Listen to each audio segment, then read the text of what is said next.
Welcome to Beer, Bourbon, and Games. I'm your host, Chris, and today on the channel I'm sitting down here with Jordan at Seven Sirens. He's a very busy man, so I appreciate him sitting down here with me. You know, we've got a lot going on here, but let's just start super simple.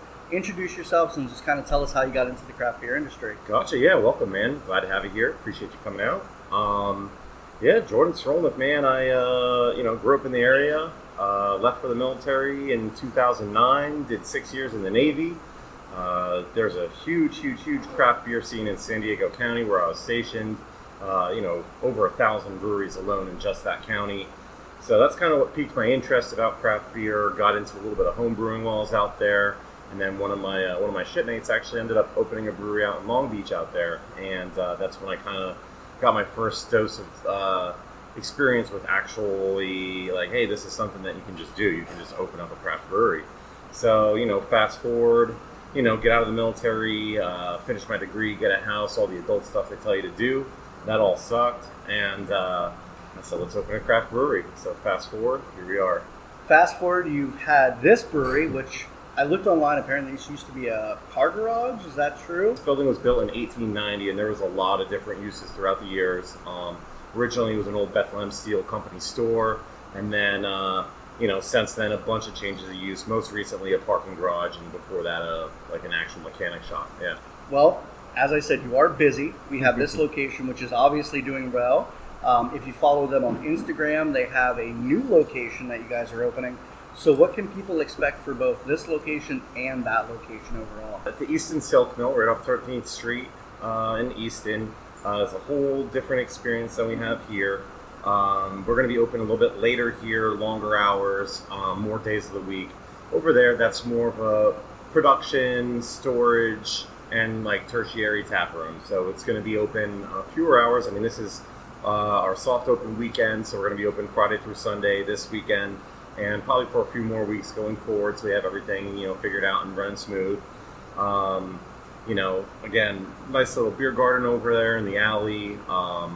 We're going to do events over there. We're hoping to do like a bunch of weddings. Just how it's set up with all the Italian fooders and everything. It's just a really cool space for events like that as well. It looks really nice, and you guys have really been pouring a lot of time and effort into it from the stuff. So if you guys are not following them on Instagram, definitely go ahead and do so, because they are showing a lot of the behind-the-scenes stuff, which I find to be fascinating. One of the questions I always like to ask brewers and owners, Seven Sirens, pretty unique name. How did you decide to come up with that name? We were looking to come up with some sort of cool mythological creature. A lot of them have really awesome stories and a lot of history to them. And we said, let's pick something nautical. I was in the Navy for 6 years, so let's start looking at a bunch of different nautical, mythological creatures and stuff like that. You're scrolling through the list of all of them, and we kept going across sirens. They are mermaids that would lure sailors into the water with their enchanting song and their beauty, and then murder them, right? So it was all ploy. And at the time, we had 7 flagship beers that we felt were calling us into the water. So here we are again. We put our homes as collateral for the loans, and those 7 beers were the sirens that our slogan is the beer that sings to you. So the beer was singing to us to do this ridiculous project. And no one has been murdered that you know of? Not that I'm aware of. Okay, good. Nope. No one's washed upon the shore, which is good. 100% survival rate. Perfect. I like the sound of that. Now, besides the 2 locations, really cool thing is you guys have an Airbnb. I'm actually going to be staying at it, so I'm excited to go up and take a look at it. So the people that aren't familiar with the Sirens layer, can you tell them a little bit about what they can expect? Yeah, absolutely. So when we renovated this building with our landlord, the 3rd floor is 10 apartments. There's a couple apartments with 2 bedrooms, and we rented one of them. So it is a 2-bedroom apartment that sleeps 7 people. It's directly above the brewery. There's an elevator that brings you right to it. Nice little living room. We have a nice, huge mural on the wall of the whole brewing process.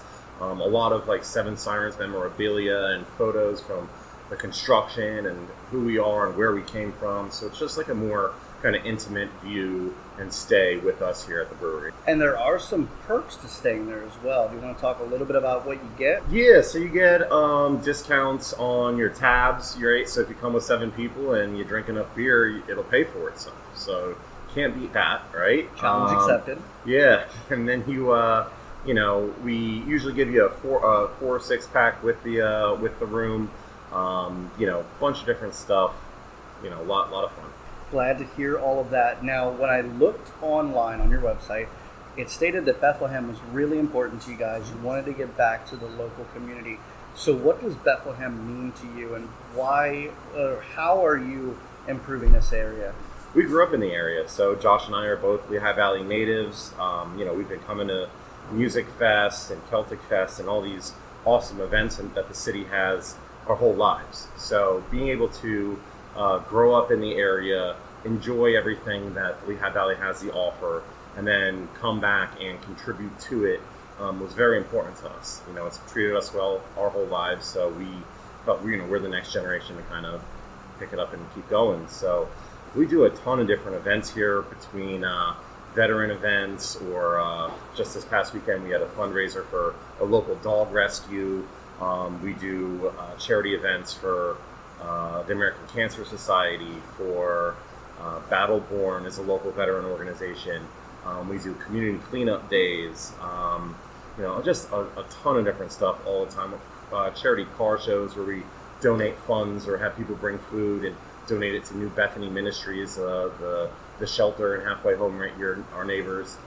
So we just, try pouring back into the community as much as they do to us.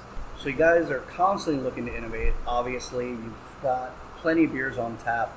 How do you guys approach the next beer? How do you decide what's going to be on tap next? One of the things that we've kind of grown into here at this location, we've got 23 taps.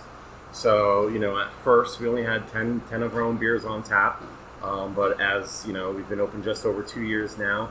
And, for a while there, we were just kind of shooting from the hip, making kind of what styles we wanted to make, learning our system, improving the efficiencies, doing all those kinds of things.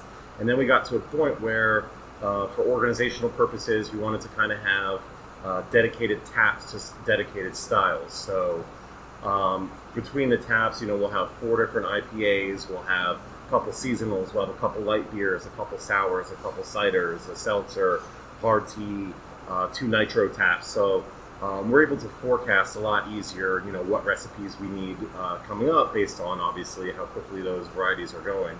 So it's definitely helped us with planning, scheduling, purchasing raw ingredients, all that kind of stuff. Do you have any niches that you would say you really are strong at, like New England, or what would you say? I do enjoy our New England styles. Our IPAs are really good. We have really good dark beers. Our light beers are phenomenal. American Light Lager, we just released. Lighthouse is one of our flagships. We can't make that stuff fast enough. Okay. So if you just want good, fresh tasting, clean, easy drinking beers, we try making all of our beers just super palatable, super easy drinking, flavorful, no artificial ingredients in anything, and yeah. So I just had your Belgian wit, the Skies. I don't remember the exact The Orange name. Skies? Our Skies is fantastic. You guys were at the Effort of Brewfest. It was great turnout there. So what are the flagships that people can really look for? Gotcha, yeah. So, the flagships do kind of rotate on their own.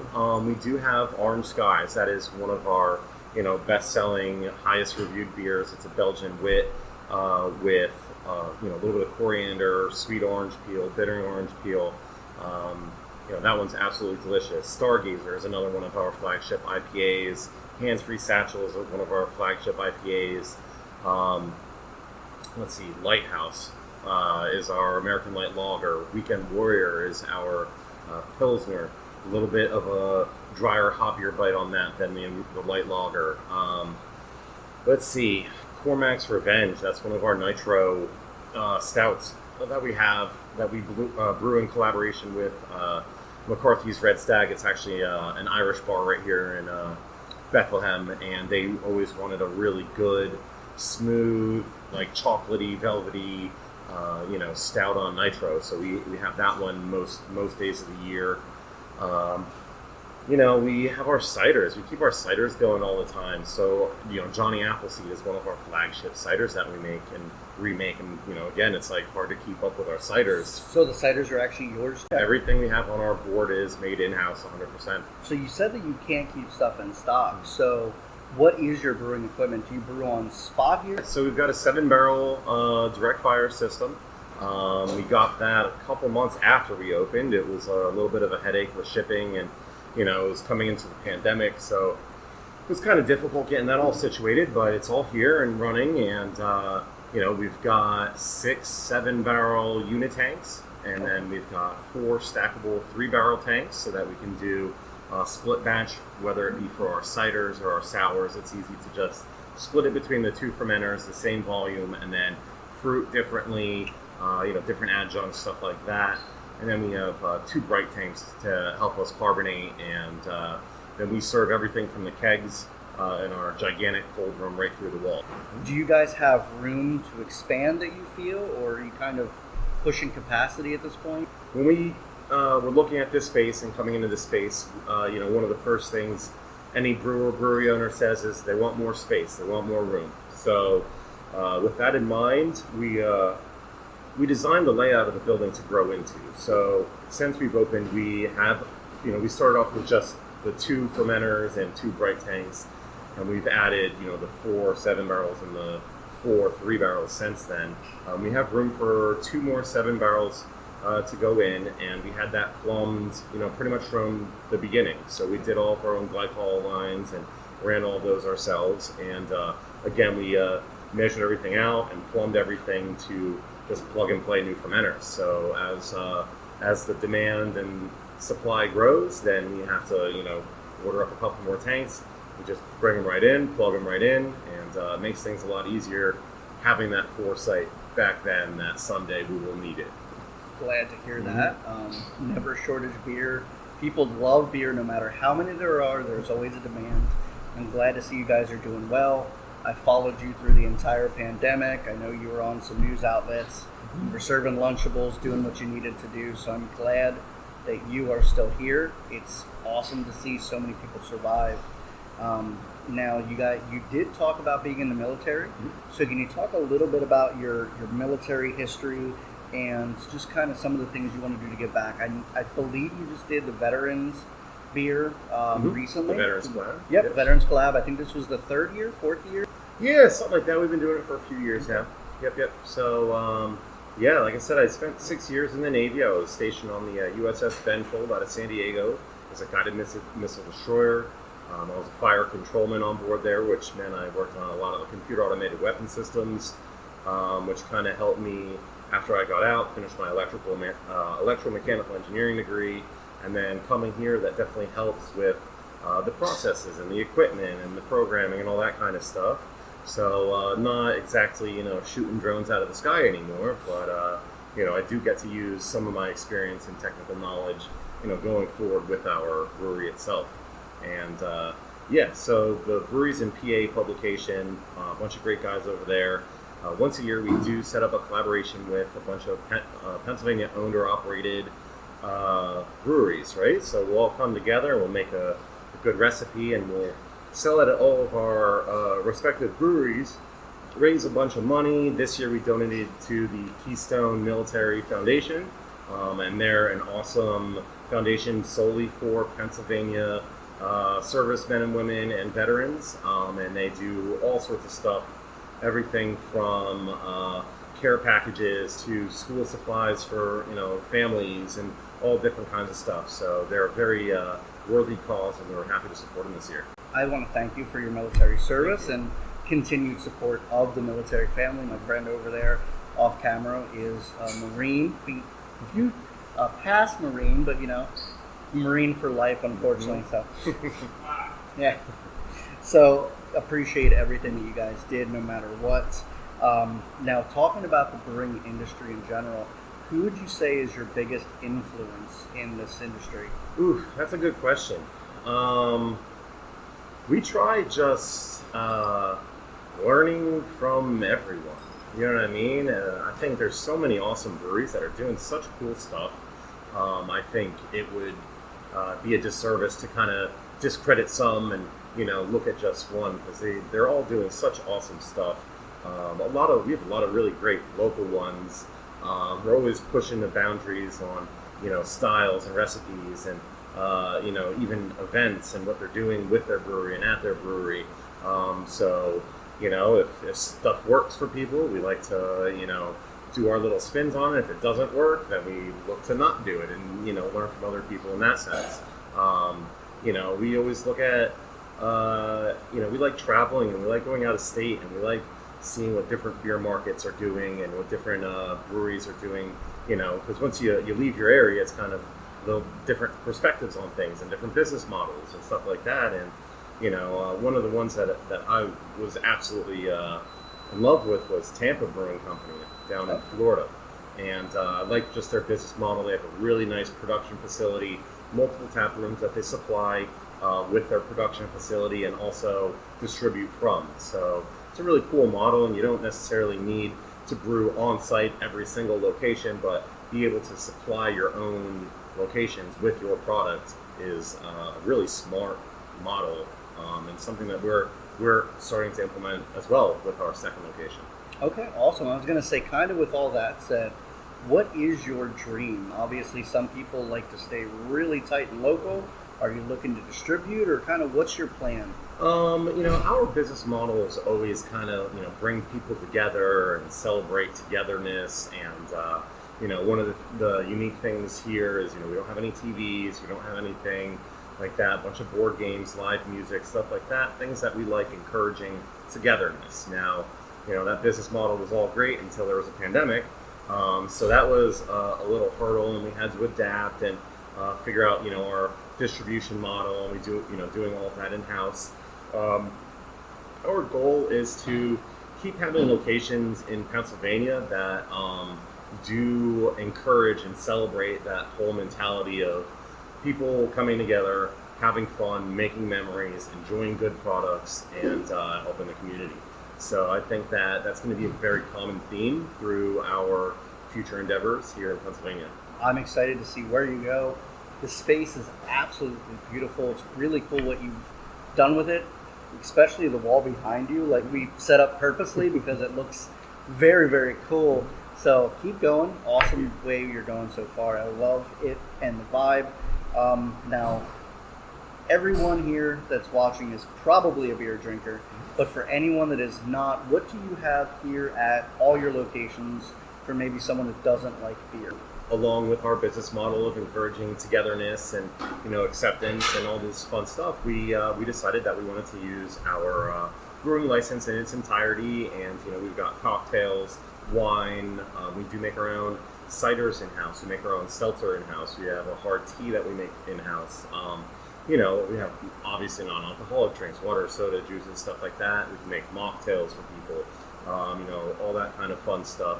So again, encouraging people, whether they do or do not like or are allergic or whatever the case may be, that doesn't mean we love them any less and don't want them to be a part of what we're doing. So we try having something for everybody. And do you guys have any food on site for people as well? Neither of our locations have kitchens on site. Here in Bethlehem, we do utilize food trucks. So we have them most days of the week,